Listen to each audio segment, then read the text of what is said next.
Hứa Khải thầm thương trộm nhớ Đàm Tùng Vận khi anh 20 tuổi, 10 năm sau anh vẫn còn nhớ tình cảm của mình. Năm 2013, Hứa Khải vừa bước chân vào thế giới người mẫu, vẫn còn non nớt.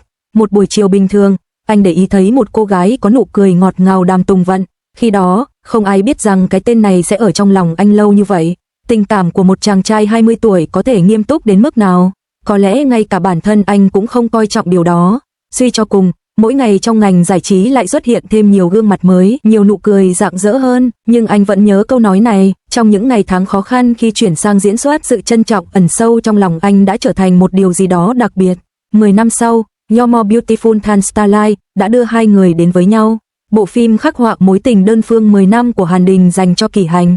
Dường như có một sự trùng hợp ngẫu nhiên nào đó, những ánh mắt thận trọng, sự quan tâm thầm lặng, hơi ấm còn đọng lại sau khi đạo diễn hô cắt, khán giả cảm nhận được điều gì đó bất thường. Màn song kiếm hợp bích đầy ăn ý giữa Đàm Tùng Vận và Hứa Khải trong Em Đẹp Hơn Cả Ánh Sao nhận được phản hồi và hiệu quả chiếu tương đối tích cực sau khi lên sóng.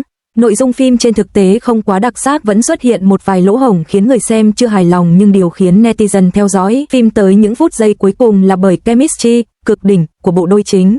Sau khi Em Đẹp Hơn Cả Ánh Sao kết thúc, cư dân mạng và đặc biệt là fan couple đều hy vọng Hứa Khải Đàm Tùng Vận sẽ sớm tái hợp ở một dự án khác trong tương lai. Đáp lại mong mỏi của fan, Vu Chính, ông chủ của Hứa Khải, cho biết nếu cư dân mạng thuyết phục được nữ thần thanh xuân thì ông sẽ phụ trách phần Hứa Khải. Nguyên văn bình luận: Vu Chính trả lời netizen: bạn đi hỏi Đàm Tùng Vận về chuyện tái hợp với Hứa Khải, tôi sẽ phụ trách Hứa Khải, chúng ta phân công hợp tác, thấy thế nào? Câu trả lời có phần hài hước này của biên kịch Diên Hy Công Lược khiến công chúng không khỏi bật cười nghiêng ngả. Em Đẹp Hơn Cả Ánh Sao chuyển thể từ tiểu thuyết Giữa Chốn Phồn Hoa gặp được người của Cửu Nguyệt Hy. Nội dung chính xoay quanh câu chuyện tình yêu của tổng tài Hàn Đình và mỹ nhân tài giỏi Kỳ Tinh. Xuyên suốt khoảng thời gian lên sóng, Em Đẹp Hơn Cả Ánh Sao gặt hái không ít thành tích ấn tượng, thị phần so ra còn nổi trội hơn cả Trường Tương Tư 2 của Dương Tử.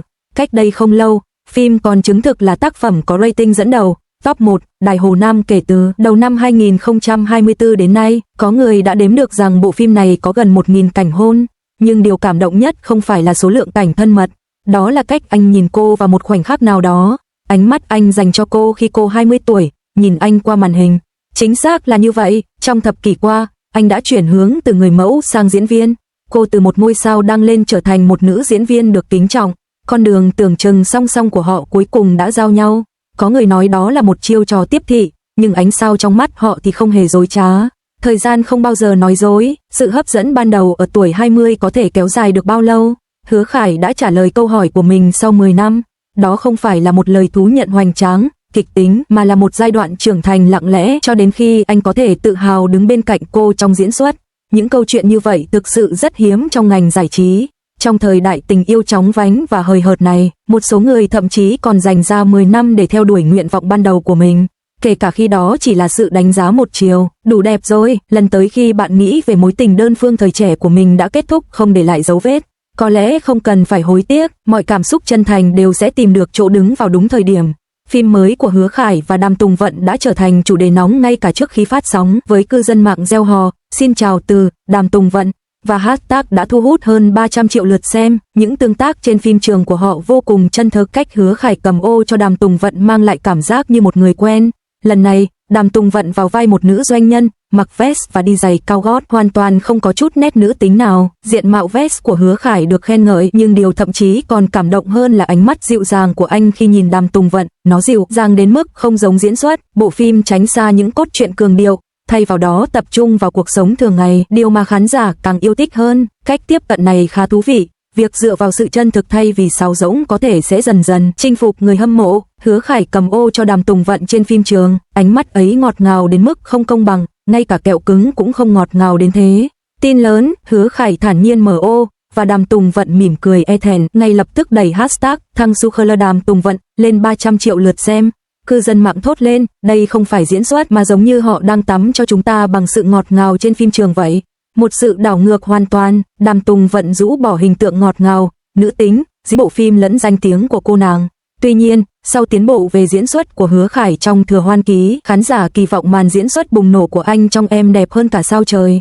Bên cạnh đó, trước đó, Vào những dịp đặc biệt, đoàn phim đã liên tục tung ra poster đôi của Hứa Khải và Đàm Tùng Vận khiến dân tình không khỏi nháo nhào vì những khoảnh khắc quá đậm chất ngôn tình. Dù có sự chênh lệch chiều cao lẫn tuổi tác giữa Hứa Khải và Đàm Tùng Vận nhưng khi đứng cạnh nhau trông không hề chênh lệch mà trông rất đẹp đôi, tới nỗi netizen chỉ muốn đẩy thuyền cặp đôi chị em này.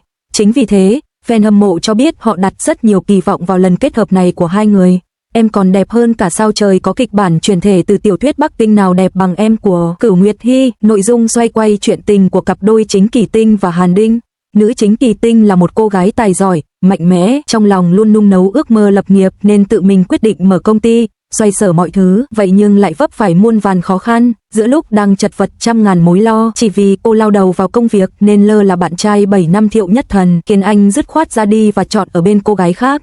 Sự chú ý đến từng chi tiết của Hứa Khải đối với Đàm Tùng Vận chủ yếu thể hiện rõ qua những tương tác trên phim trường, lời khen ngợi của công chúng, sự ăn ý trong ngôn ngữ cơ thể và hành vi lịch thiệp trong ấn tượng đầu tiên của họ. 1. Những tương tác chu đáo trên phim trường. Trong quá trình quay, em đẹp hơn cả ánh sao, Hứa Khải chủ động nắm tay Đàm Tùng Vận bằng tay trái. Sự tương tác của họ trông rất tự nhiên, khiến đạo diễn bật cười vì bầu không khí thoải mái. Hơn nữa, cảnh quay hậu trường cho thấy Hứa Khải giúp Đàm Tùng Vận cầm micro, thể hiện phong thái lịch thiệp của anh. 2. Lời khen ngợi của công chúng trong buổi phát trực tiếp. Trong buổi phát trực tiếp trên Weibo, Hứa Khải có đề cập rằng trước khi làm việc cùng nhau, anh thấy Đàm Tùng Vận là một cô gái rất dễ thương, nhưng sau khi làm việc cùng nhau, anh thấy cô ấy còn dễ thương hơn, khen ngợi tính cách nghiêm túc, tận tâm và chú ý đến chi tiết của cô. 3. Sự thấu hiểu lẫn nhau thông qua ngôn ngữ cơ thể. Trong cảnh quay hậu trường, khi Đàm Tùng Vận chỉnh lại cổ áo, đầu ngón tay của cô vô tình chạm vào lòng bàn tay của Hứa Khải. Tuy Hứa Khải đột nhiên cứng đờ, nhưng không hề né tránh. Chi tiết này được miêu tả là một bầu không khí thân mật, mời gọi lẫn nhau. 4. Hành xử lịch thiệp ngay từ cái nhìn đầu tiên. Đàm Tùng Vận nhớ lại trong một buổi phát sóng trực tiếp rằng Hứa Khải đã chủ động giúp cô cầm micro trong lần hợp tác đầu tiên và cô cũng thấy anh khá dễ thương khi họ tình cờ gặp nhau trong thang máy trước đó. Những chi tiết này thể hiện sự quan tâm và tôn trọng của Hứa Khải dành cho Đàm Tùng Vận. Dù là sự chu đáo trong công việc hay sự thấu hiểu ngầm trong những lần trò chuyện riêng tư, tất cả đều cho thấy mối quan hệ thân thiết giữa hai người. Liệu chúng ta có thực sự để kiểu lãng mạn ngọt ngào tự nhiên này khiến người xem phải rơi nước mắt không? Khán giả chúng ta còn có thể bị lừa bởi sự ngọt ngào gượng ép này đến bao giờ? Hãy giơ ngón tay cái lên cho những ai ủng hộ cảm xúc chân thật nhé. Hãy cho chúng tôi biết trong phần bình luận khung hình bạn yêu thích nhé. Chia sẻ điều này để nhắc nhở các cô gái của bạn đừng bỏ lỡ liều thuốc bổ dưỡng cuộc sống đích thực này nhé.